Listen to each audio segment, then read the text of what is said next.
Dosennya masih nyangkut di matkul jam 5.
Kalau suara saya terdengar,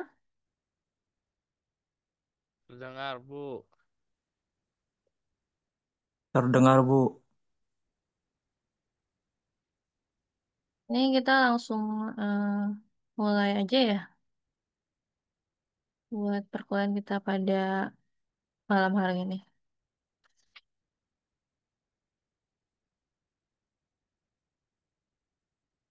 Ya, jadi selamat malam semuanya. Sekarang udah minggu ketujuh, artinya minggu depan kita akan mulai UTS. Kita akan mulai UTS. Jadi sekarang ini malam ini kita akan membahas terkait materi yang sebelumnya ya, terkait UML diagram dan yang hari ini yaitu terkait recommender system. Sebentar saya share screen dulu.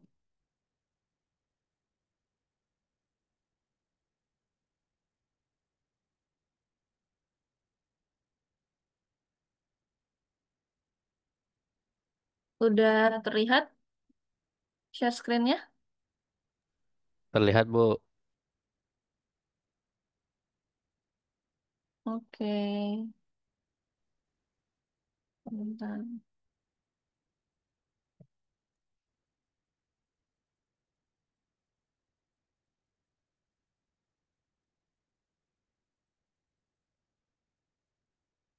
Ya, jadi kita langsung mulai aja. Jadi kita akan membahas terkait UML diagram atau kepanjangan dari Unified Modeling Language, yang mana merupakan sebuah model bahasa pemodelan standar yang digunakan untuk merancang suatu model atau suatu sistem berbasis objek secara visual gitu. Sebentar, saya mau ini dulu. Iya, oke. Next. Ya, jadi di sini ada jenis-jenis UML. Yang pertama, kalau kita lihat di requirement view, di sini ada use case diagram. Terus di sini ada logical view, ada class diagram dan object diagram. Sini ada dynamic view, ada activity, ada state, sequence, sama collaboration diagram. Soalnya di sini ada physical view, ada deployment, sama komponen. Ini biasanya yang menggambarkan terkait hubungan antara software dan hardware-nya. Ya, sorry. Langsung kita mulai aja ke use case diagram. Jadi ini merupakan sebuah diagram yang menggambarkan show that user and what function the system must provide for them. Jadi yang menggambarkan bagaimana sih pengguna berinteraksi dengan sistem yang nantinya akan kita buat, serta ini the function are described. Jadi fungsi-fungsi apa aja yang harus disediakan sistem untuk ini apa namanya user. Jadi contohnya di sini ada booking cell system. Di sini ada sales koordinator. Di dalam suatu sistem itu yang mau kita bangun, booking booking sales system, si sales koordinator ini harus bisa apa ya namanya, interaksi dengan fungsi yang apa gitu. Jadi misalnya add customer, oh jadi sales koordinator itu harus bisa ini berinteraksi dengan fungsi add customer, update customer, sama customer booking yang ada di dalam sistemnya. Terus selanjutnya yang di sini ada sales manager. Sales manager ini harus ada fungsi apa yang ada, fungsi apa sih yang harus di apa namanya, diadakan di dalam suatu sistem untuk user sales manager. Oh, ternyata di sini harus ada review sales performance sama review staff performance. Jadi lebih ke kayak interaksi dari antara aktor-aktor yang nantinya akan menggunakan sistem tersebut dengan sistemnya itu sendiri. Nah, selanjutnya ada kelas diagram. Jadi, kelas diagram ini merupakan suatu eh, apa ya namanya, kayak inti dari visualisasi terkait apa namanya, eh sistem pemrograman berorientasi objek atau object oriented programming. Jadi diagram ini menampilkan sebuah struktur-struktur statis atau kelas-kelas yang membentuk suatu sistem. Jadi kelas-kelas ini saling berhubungan satu sama lain. Apa namanya ya? Di sini kelas diagram ini kita dapat melihat gimana sih logika sistem itu diatur sebelum kita menuliskan code. Jadi misalnya di venue ini ternyata berhubungan sama kelas customer, sama classroom, dan sama kelas stock items. Di sini di kelas customer ternyata berhubungan sama corporate customer dan internal customer serta customer kontak sama event booking dan venue. Dan event booking ini ada event booking kelas event booking ini ternyata berhubungan nih sama customer sama classroom dan item yang dibutuhkan untuk booking seperti itu. Nah, selanjutnya adalah objek diagram. Jadi objek diagram ini hampir mirip sama kelas diagram, tetapi di sini lebih menampilkan instance. Kalau di sini kan cuma kelas-kelasnya aja yang ditampilkan. Nah, sorry. Di sini ditampilkan instance-nya yang nyata dari kelas-kelas tersebut. Jadi kita bisa melihat contoh nyata dari objek yang sedang kita gunakan pada suatu skenario. Huh.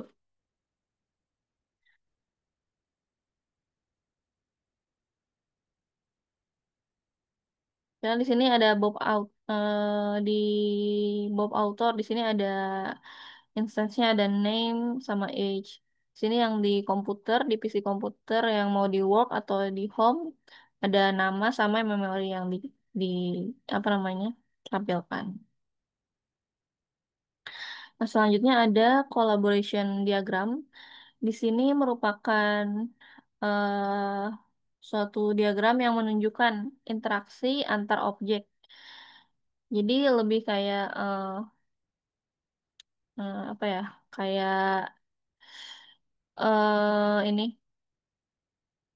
kayak gabungan antara kelas diagram dengan ini use case diagram. Jadi di sini bisa menunjukkan interaksi antar tiap objek dari sales ke customer dan customer contact. Itu apa namanya interaksinya itu seperti apa? Misalnya dari sales ke objek customer di sini, oh ternyata di sales ini bisa add customer sama confirm details. Untuk yang customer ternyata bisa add kontak ke objek customer kontak.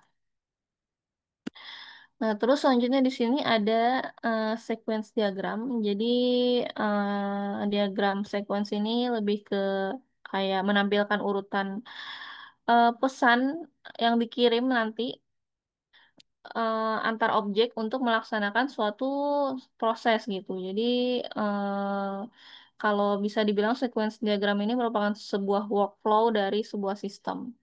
Jadi yang tanda titik-titik ini maksudnya objek-objeknya itu sedang aktif dan yang kotak-kotak ini maksudnya sedang ada proses. Jadi misalnya di sini dari sales customer dia nge-add customer di objek customer terus dari situ terus langsung add kontak. Terus setelah itu sales customer bisa confirm detail ke objek customer tersebut. Terus selanjutnya di sini ada state diagram atau disebut juga dengan state chart. Jadi diagram ini menunjukkan berbagai state atau keadaan yang dapat dimiliki oleh suatu objek, serta transisi yang dimana mengubah keadaan. Gitu.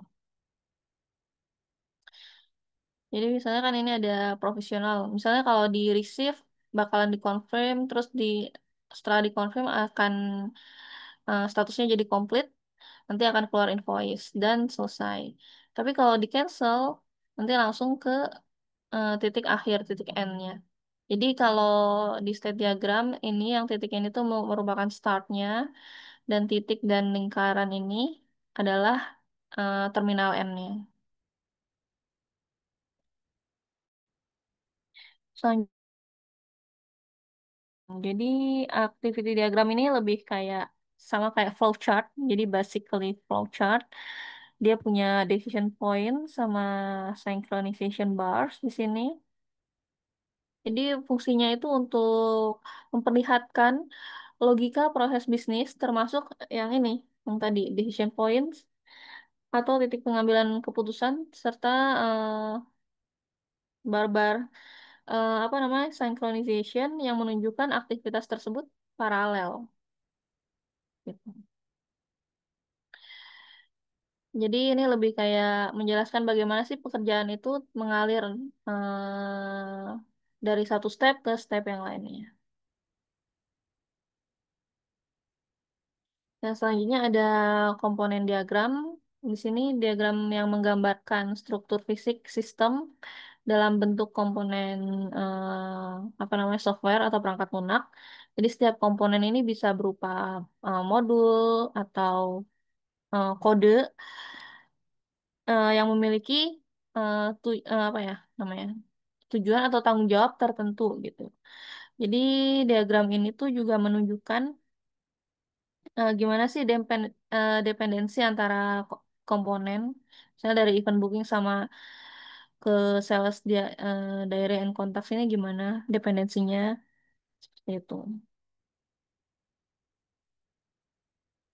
Selanjutnya ada deployment diagram. Jadi deployment diagram ini merupakan diagram yang menunjukkan arsitektur fisik sistem dari sisi sorry, dari sisi perangkat keras atau hardware.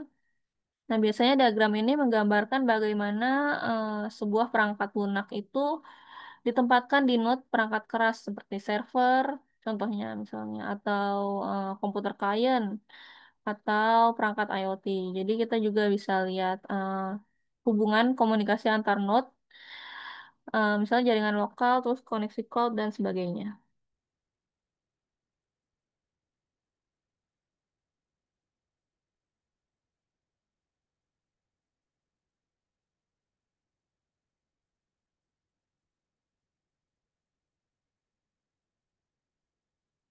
Ya, terus selanjutnya yang terakhir itu adalah package diagram. Jadi package ini merupakan lebih kayak wadah dalam UML yang dapat berisi kelas, komponen atau diagram-diagram lainnya. Fungsinya ini lebih ke kayak untuk mengorganisasi aja karena misalnya apabila kita mau membuat suatu sistem yang agak dengan skala besar gitu, jadi biar UML yang udah kita buat ini tertata dengan rapi, kita bisa pakai apa namanya eh, package ini. Iya, ini nggak usah dikerjain dulu. Ini dari apa nih tugas buat yang reguler. Iya, sampai situ ada yang ingin ditanyakan dulu. Oh iya, sini ada contoh. Sebentar, coba saya buka dulu. Jadi contohnya itu dari sistem yang pernah saya buat.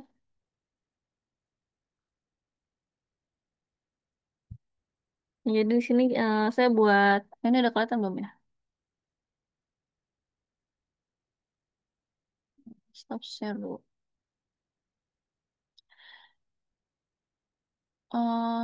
Ini ada pertanyaan ya. Nanti absensinya biasanya langsung ya. Terus untuk yang membuat diagram bisa menggunakan software Star UML. Coba saya lihat. Iya bisa, bisa pakai Star UML atau mau manual pakai draw.io juga bisa.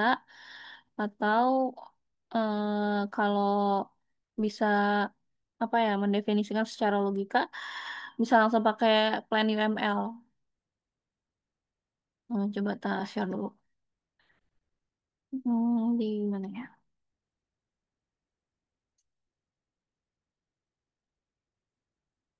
Hmm, plan UML. Jadi di sini udah ada kayak sequence diagram, use case diagram, class diagram, activity. Kalian tinggal pilih aja. Misalnya kalian mau buat suatu activity diagram di sini. Aduh, di sini banyak iklannya. Ya, jadi di cara penulisannya tuh kayak gini misalnya. Contohnya udah dikasih tahu di dalam hmm, webnya. Ada ini, kalau mau dimulai pakai add start UML, terus actionnya, baru end UML. Seperti itu. Nih, kalau mau gambarin start, tulis aja langsung start. Eh, kalau nggak mau gambarin terminal stop, tinggal tulis stop. Terus di sini eh, apa namanya proses-prosesnya. Atau mau gambar sequence diagram juga ada contohnya. Jadi kalau kalian bisa eh, menuliskan flow secara bahasa yang dimengerti oleh UML diagram, eh ya plan UML, kalian langsung nanti bisa langsung mengenerate UML yang kalian butuhkan gitu. Jadi ini gratis juga sih, enaknya.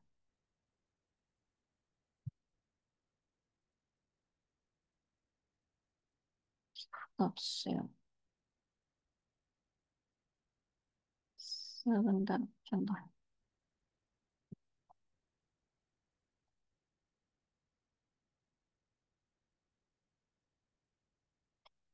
Iya, jadi ini contoh dari diagram yang dibuat apabila kita mau membuat suatu sistem. Ini misalnya contohnya ini saya buat query generator dengan menggunakan apa namanya API dari OpenAI dan Cloud Database di sini. Jadi kita mau mentranslate nih, translate bahasa manusia ke bahasa yang dimengerti oleh komputer atau bahasa SQL. Nah, ini kan kita bisa lihat di sini use case diagramnya. Jadi use case diagramnya itu maksudnya si level itu orang yang belum tahu teknologi. Itu di sistemnya nanti eh, interaksi antara sistem dan user atau aktornya dia bisa request query, bisa run query sama bisa nge-connect. Nah, di sistem arsitekturnya, jadi Querier ini merupakan software yang bukan maksudnya aplikasi yang dibangun atau ini kita buat chatbot yang bisa terjemahin user prompt ke data apa namanya bahasa SQL. Jadi di sini dia apa ya kayak mengintegrasikan database management system dengan user prompt untuk mendapatkan suatu informasi yang intended atau yang diinginkan. Nah, di sini ada untuk apa namanya untuk workflow-nya. Di sini saya buat pakai sequence diagram. Jadi semua diagram-diagram ini saya buat menggunakan ini tadi yang apa namanya yang plan UML. Jadi ini sequence diagram menggambarkan workflow dari sistemnya. Jadi ada user, di sini ada sistemnya yang namanya querier. Di sini ada OpenAI yang nantinya buat translate si apa eh requestan dari user. Terus ada BigQuery yang nantinya bakal menjadi sebuah library bahasa SQL-nya. Nah, di sini kalau gimana cara kita ngejelasin, jadi di sini misalnya dari awal nih user membuka querier.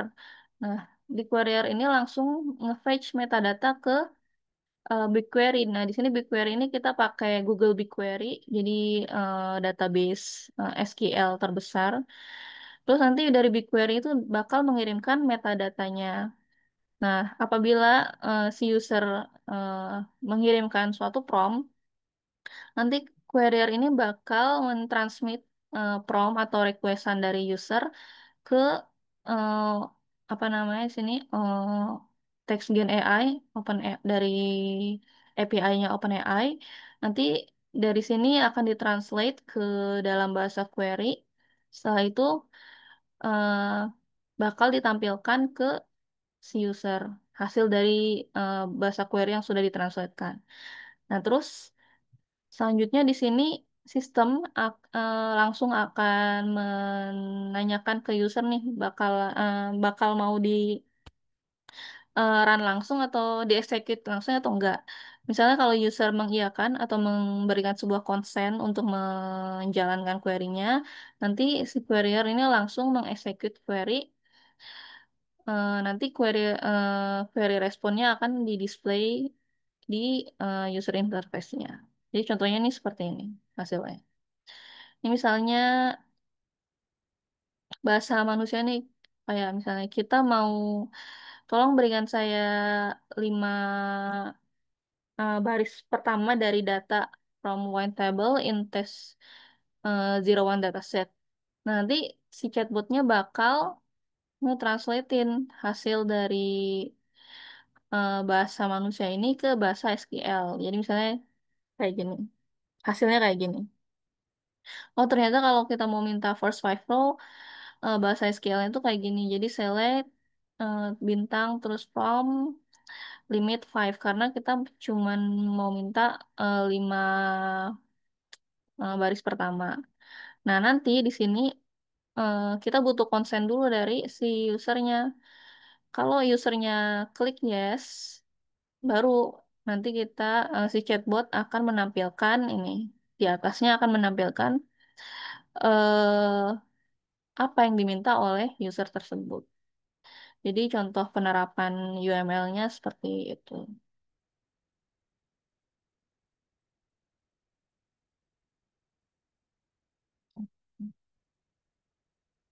Ada yang ingin bertanya dulu, teman-teman?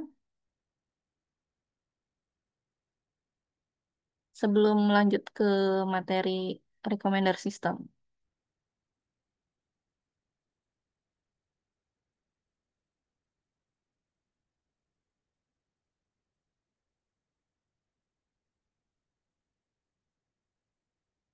Kalau udah ngerti, lanjut aja ya. Kalau Ya lanjut. oke, kita lanjut ke recommender system ya. Udah kelihatan?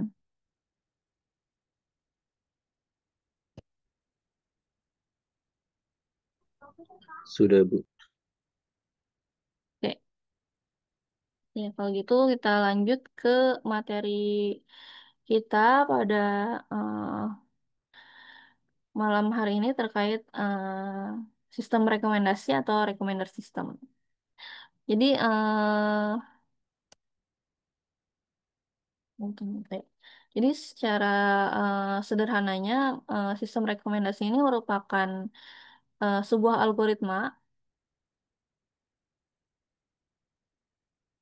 Oke. Ya. Sebuah algoritma yang menggunakan analisa data dan teknik machine learning untuk memberikan suatu saran informasi yang relevan gitu. Menggunakan kepada siapa? Kepada pengguna atau kepada user atau kepada kita. Jadi informasi ini itu bisa berupa eh, film atau video atau produk di e-commerce atau bahkan musik misalnya di Spotify. Nah, jadi manfaat rekomendasi sistem ini ada 3 manfaat utama sebenarnya. Yang pertama itu meningkatkan pengalaman pengguna, yang mana kita sebagai pengguna tentunya pasti kalau misalnya direkomendasiin dengan sesuai preferensi yang kita sukai, kita sebagai pengguna pasti merasa dimengerti gitu, karena rekomendasi yang diberikan relevan dan personal. Nah, terus selanjutnya yang kedua itu meningkatkan penjualanan. Jadi bagi platform bisnis, misalnya nih, ini bisa membantu pengguna menemukan produk yang mereka inginkan, tapi belum mereka sadari. Jadi yang pada akhirnya sistem ini bisa meningkatkan sebuah penjualan. Nah, terus selanjutnya ada meningkatkan keterlibatan. Jadi saat kita mendapatkan rekomendasi yang menarik, kita apa ya kayak cenderung untuk apa ya, kayak kalau misalnya kita dapat rekomendasi yang menarik tuh pasti kita akan menjelajahi lebih banyak konten gitu. Jadi yang membuat kita atau user ini betah lebih lama di dalam platform tersebut. Gitu. Jadi contoh penggunaannya, jadi kita semua kayaknya pasti pernah ya menggunakannya. Jadi kayak yang paling populer di sini ada Netflix. Jadi Netflix itu di sistem rekomendasinya itu untuk merekomendasikan film dan serial TV berdasarkan riwayat tontonan pengguna. Terus ada Spotify bisa merekomendasikan lagu dan album berdasarkan genre musik yang disukai user. Atau ada Amazon atau kalau di sini bisa Tokopedia atau Shopee. Ini bisa merekomendasikan produk berdasarkan riwayat pembelian pengguna atau bukan cuma riwayat pembelian doang ya, tapi riwayat barang yang mungkin kita lihat, kita searching gitu juga bisa jadi datanya.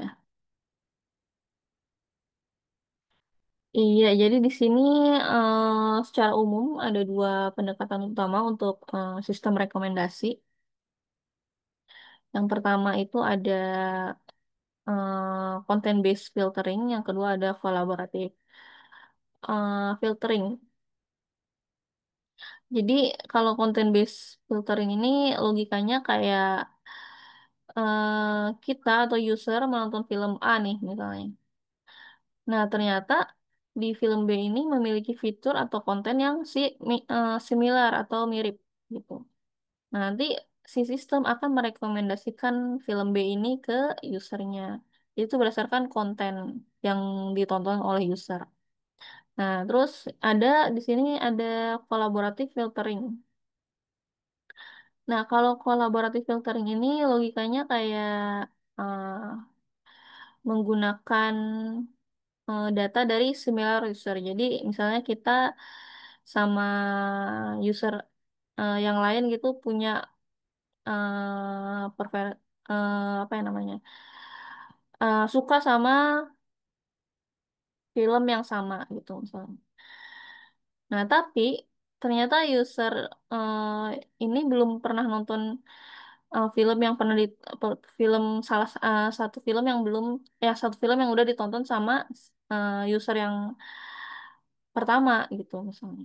Nah, nanti si sistem ini akan merekomendasikan film yang udah ditonton sama user pertama ini ke si user ini, user kedua seperti itu. Jadi nanti kita bakal bahas satu-satu terkait recommender system ini.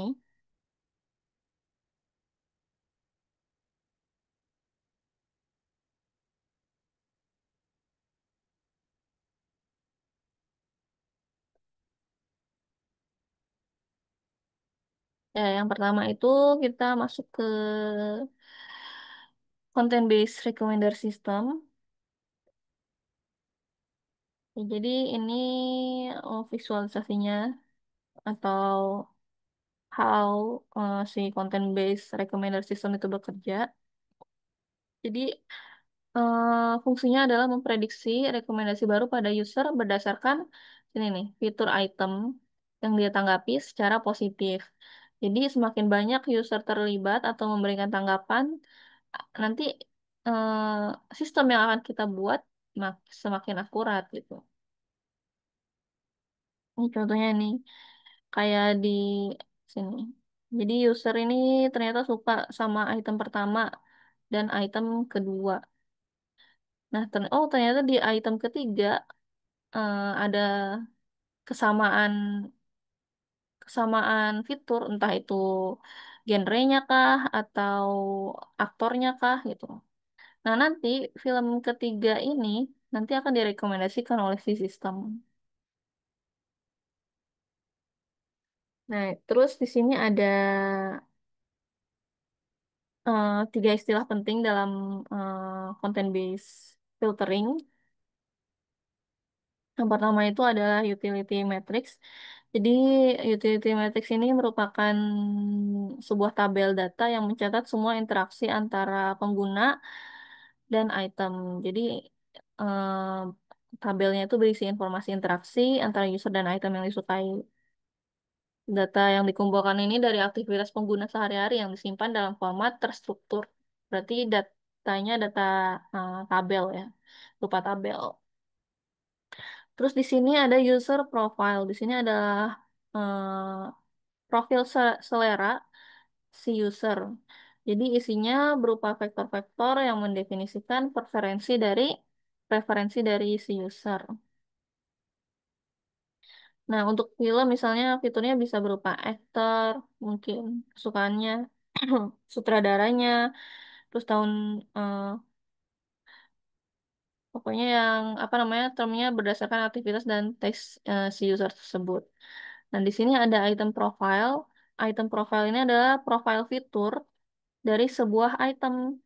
Jadi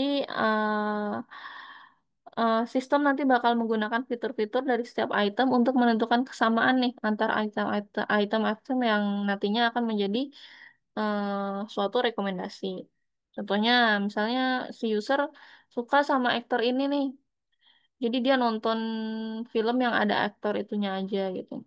Atau si user suka sama film buatan direktor ini, atau oh si user lebih suka nonton film-film di tahun 2024 gitu misalnya, atau genrenya, atau IMDb ratingnya dan seterusnya.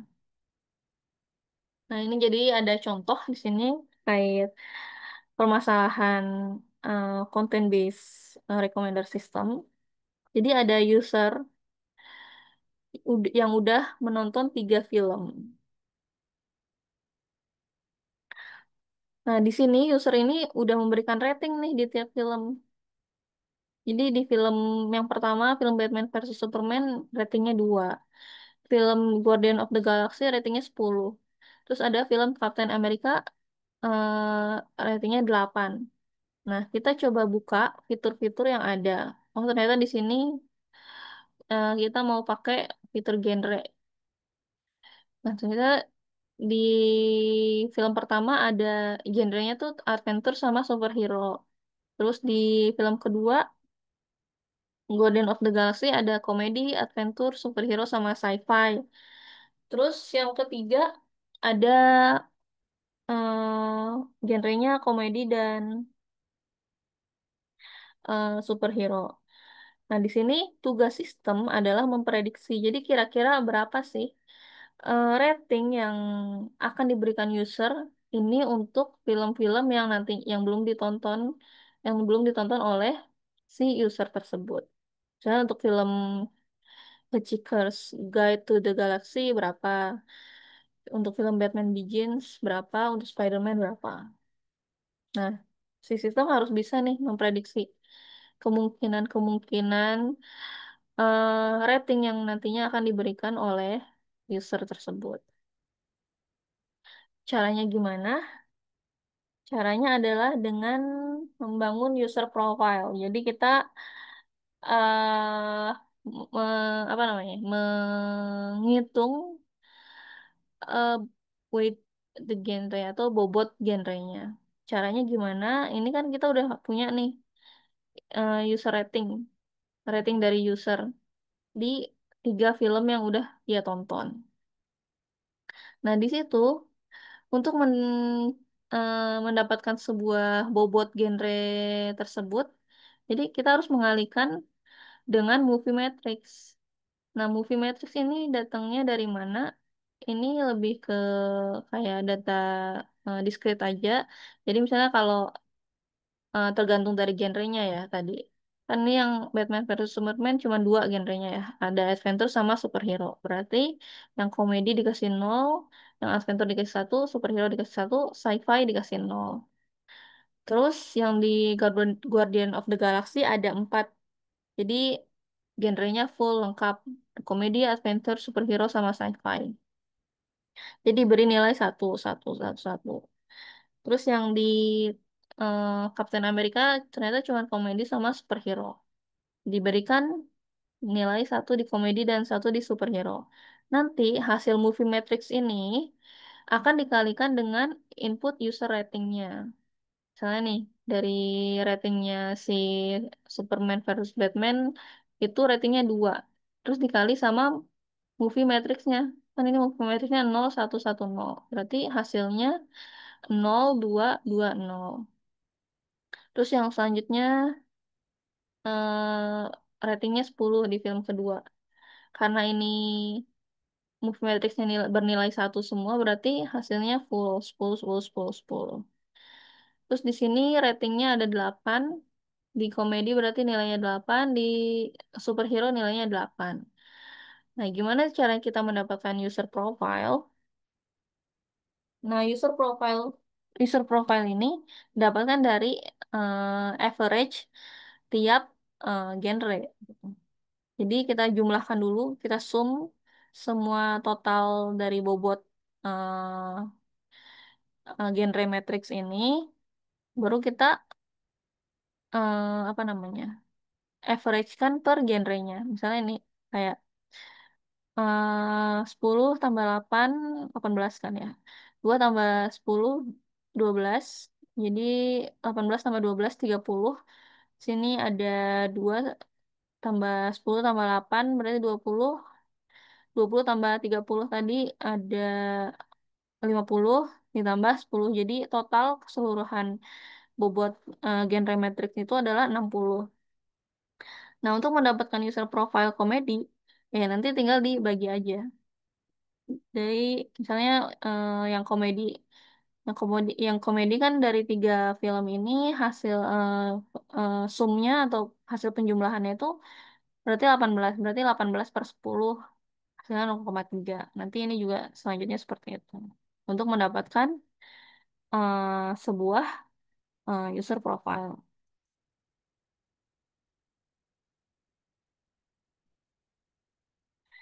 Ya, langkah selanjutnya itu adalah candidate movies for recommendation. Jadi menyiapkan item profile dari film-film kandidat yang akan kita rekomendasikan nantinya.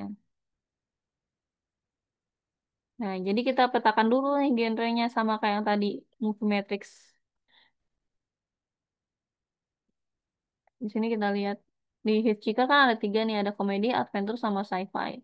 Berarti kita kasih nilai 1 untuk yang ada dan 0 untuk yang nggak ada. Terus juga sama untuk yang film kedua dan film Spider-Man juga sama. Jadi kita kasih bobot 1 apabila ada merupakan genrenya, dan bobot 0 apabila bukan termasuk dari genre film tersebut. Nah, terus kita udah dapat nih genre, sorry, movie matrix dari film-film yang nantinya mau direkomendasikan oleh sistem tersebut. Nah, setelah itu kita harus mencari dulu nih berat lagi. Bobot dari movie matrix yang baru. Gimana caranya? Caranya ya ini dikalikan dengan user profile. Kan tadi udah dapat user profile ya. Komedi nilainya 0,3, adventure nilainya 0,2, superhero nilainya 0,33, sci-fi 0,16. Dikalikan dengan movie matrix yang baru tersebut.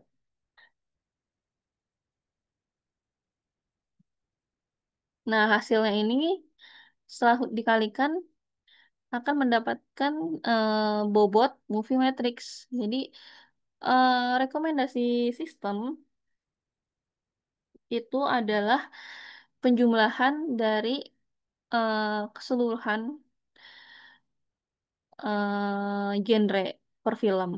Misalnya 0,3 tambah 0,2 tambah 0,16. Hasilnya 0,66 untuk film yang pertama.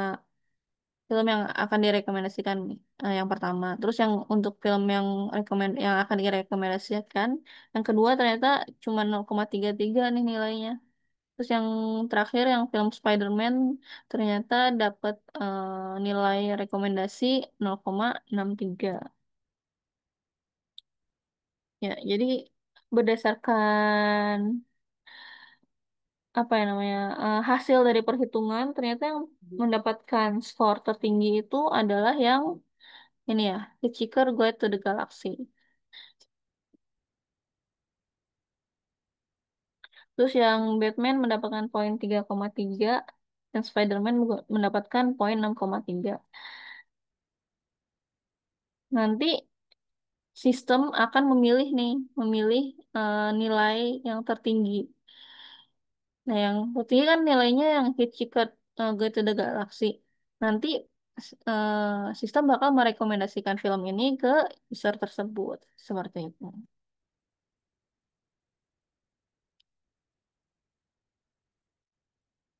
Selanjutnya ada oh ya, di sini kan ada yang merah nih, ada drama. Ini kan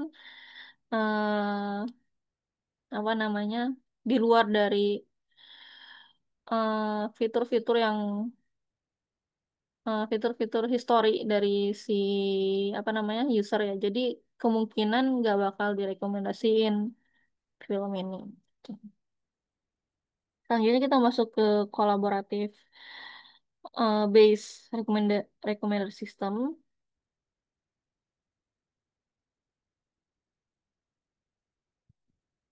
Jadi apa ya kayak metode ini punya filosofi yang berbeda gitu ya. Jadi kolaboratif filtering itu nggak peduli dengan fitur item, nggak peduli dengan genrenya apa, aktornya apa dan lain-lain. Tapi metode ini berfokus pada interaksi masa lalu antar semua pelanggan dengan semua produk yang mereka gunakan untuk merekomendasikan item yang baru. Jadi ide utamanya itu lebih kayak orang-orang dengan selera dan preferensi yang sama di masa yang lalu, kemudian akan memiliki selera yang sama juga di masa depan. Jadi sistem akan mencari kembaran selera user tersebut.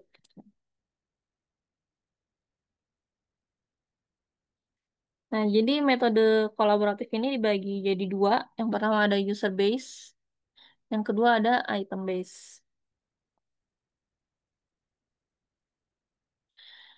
Nah, apa sih perbedaannya? Jadi sebenarnya sama-sama mencari eh, similarity, tapi bedanya di sini.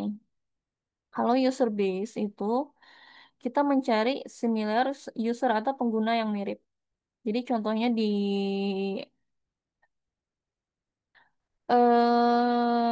user pertama nih, target kita nih di user ketiga.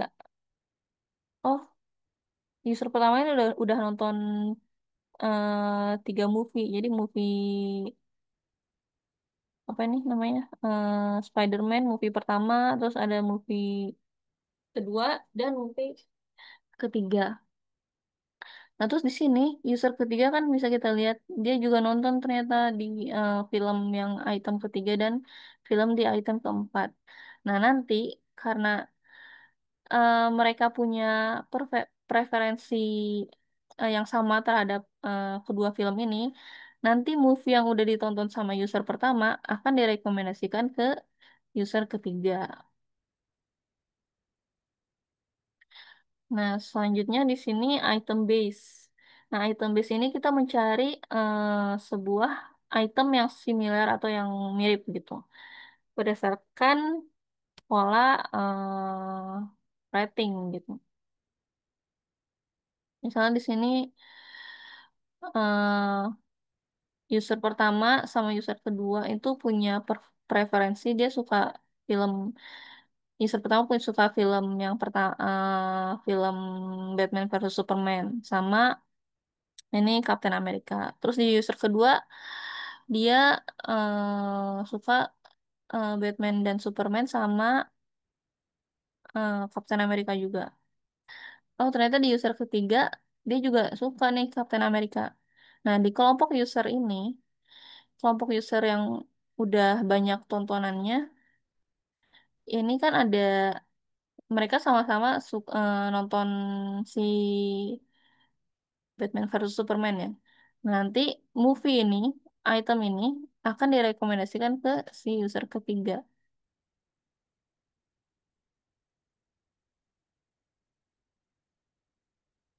Ya, jadi bedanya kalau collaborative filtering ini lumayan kompleks daripada yang content based. Kalau content based kan sangat simple ya. Jadi apa yang harus kita lakukan di sini learning the similarity weight-nya dulu. Jadi kita lihat dulu nih, kan di user terakhir, user keempat, user yang mau kita rekomendasikan, ini dia belum nonton di film pertama dan film terakhir. Ada beberapa user, kelompok user yang sudah menonton film-film yang belum ditonton sama user target atau user keempat.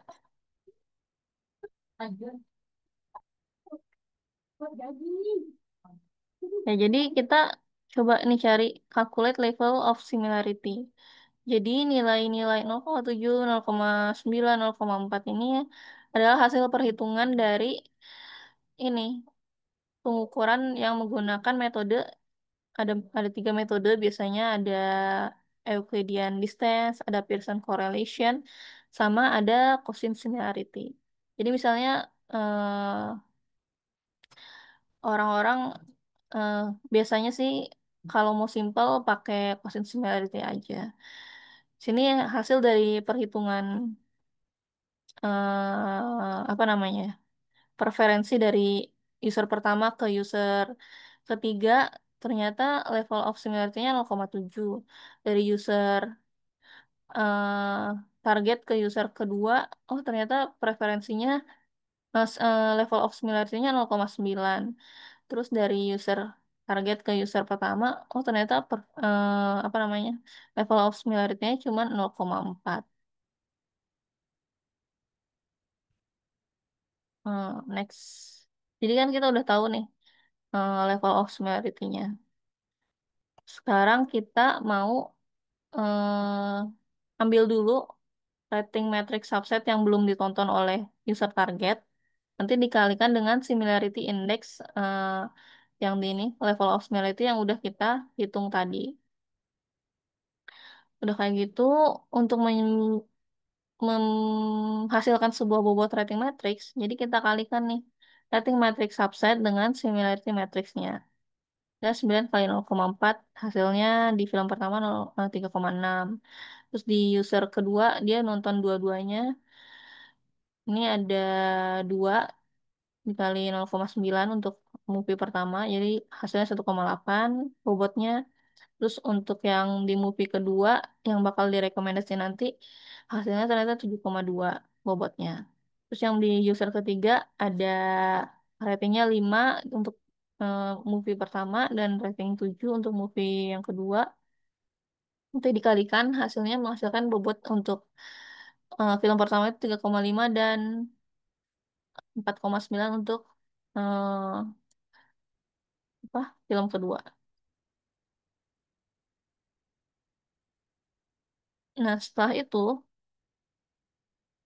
kita calculate the possible option. Jadi langkah terakhir adalah menghitung prediksinya. Jadi untuk film pertama ini kita jumlahin dulu semua bobotnya. Bobotnya itu tergantung dari user yang menonton gitu ya. Dari user yang menonton. Misalnya di di movie yang pertama ini, oh ternyata tiga-tiganya udah nonton. Jadi kita jumlahin aja nih. 3,6 tambah 1,8 tambah 3,5 hasilnya 8,9. Nah, terus untuk yang di movie kedua, oh ternyata cuma dua user yang nonton. Itu kita tambahin juga 7,2 tambah 4,9. Oh, hasilnya 12,1.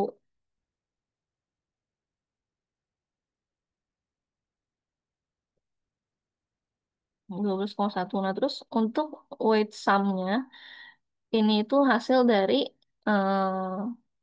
penjumlahan similarity matrix-nya. Ini karena di sini yang nonton film kedua itu cuma 2 orang, berarti eh apa namanya ini ditambah sama similarity matrix yang apa? Yang user kedua sama user ketiga dijumlahin. Karena untuk yang movie yang pertama itu dijumlahin semuanya similarity indexnya karena tiga-tiganya udah nonton. Setelah itu kita bagi hasilnya dengan total bobot kemiripan gitu. Nah, untuk film pertama, oh ternyata habis dari sum ini dibagi dengan sum ini hasilnya 4,4. Terus untuk yang film yang kedua, eh, hasil dari penjumlahan ini dibagi sama ini hasilnya 7,5. Nah, nanti itu akan berarti yang akan direkomendasikan oleh sistem itu adalah movie yang ini, movie yang paling besar nilai recommendation matrixnya.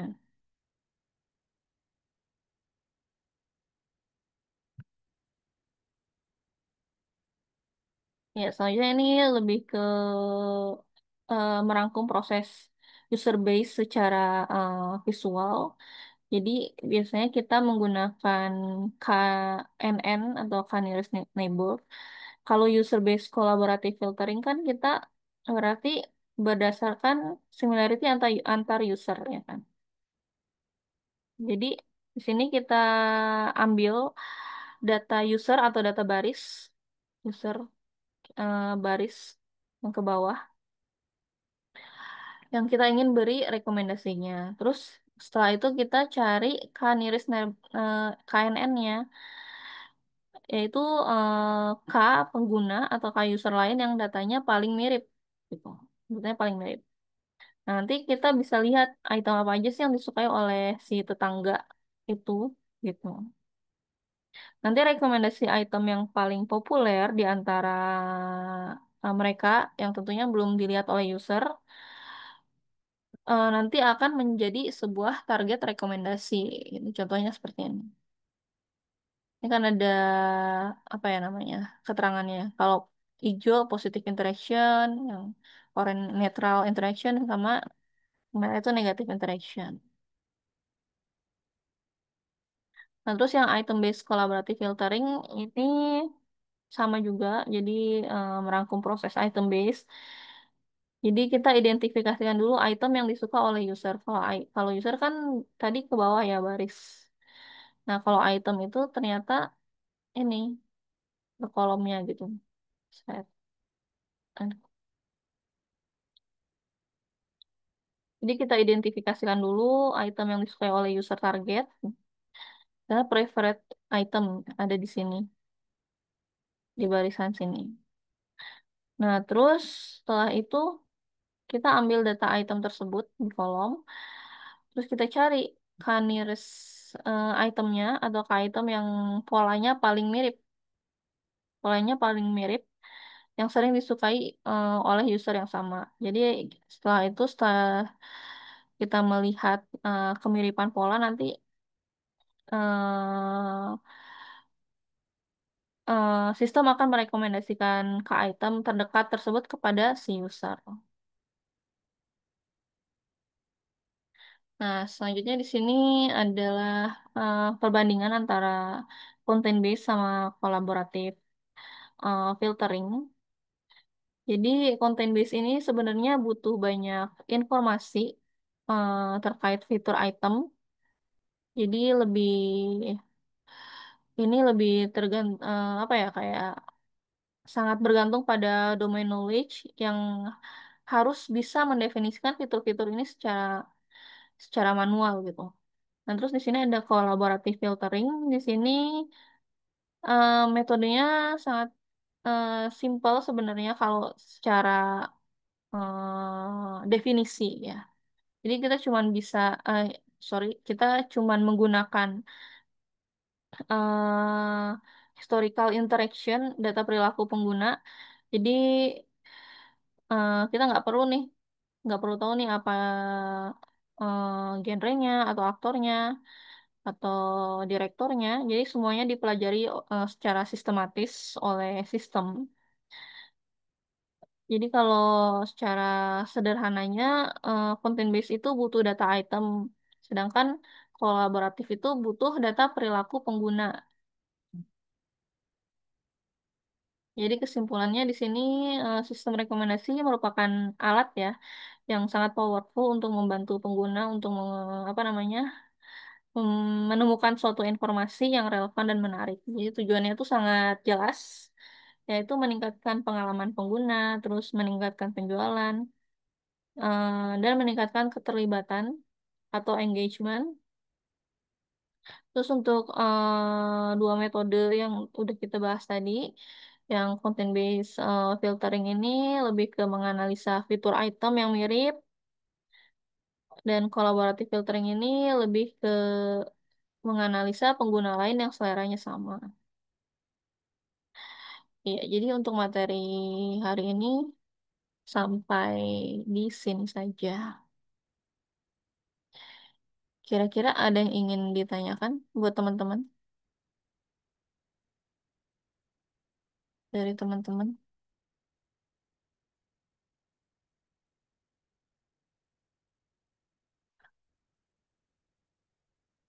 Oh ya, untuk materi UTS dari ini ya, mulai dari awal sampai rekomendasi sistem. Ini karena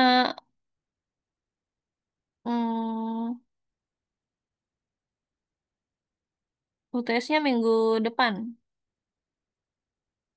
UTS-nya minggu depan.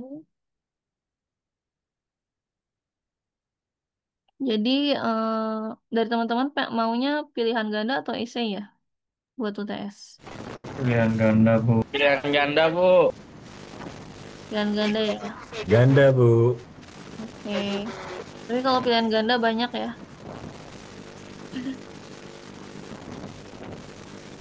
Waktunya aja, Bu, sesuaiin, Bu.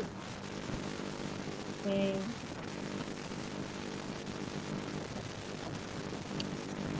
Nah, oh iya Bu, maaf mau nanya Bu masalah tugas-tugas yang apa namanya yang di learning itu kan nggak semuanya terselesaikan tuh Bu. Nah, gimana itu Bu sebelum apa ya sebelum UTS nanti jadi tugas-tugas yang dari itu tuh udah dikerjain semua gitu Bu.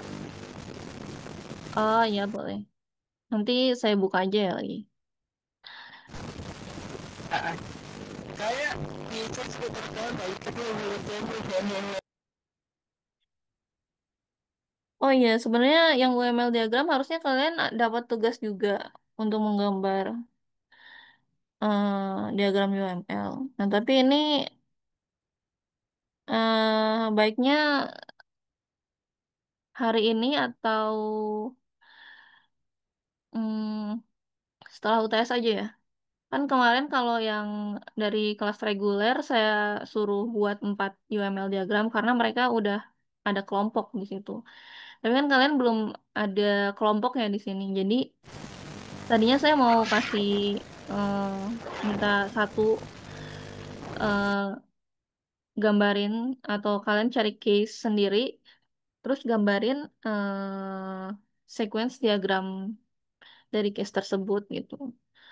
Kira-kira mau dikasih setelah UTS aja atau sekarang?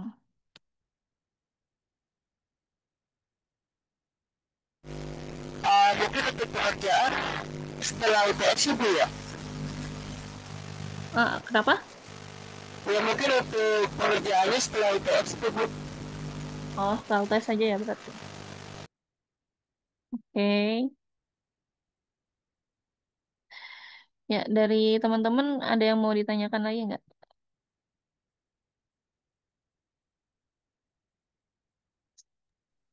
Cukup sih, Bu. Ya, udah aman? Untuk itu apa quiz-quiz yang belum dikerjakan kira-kira dibukanya kapan Ibu?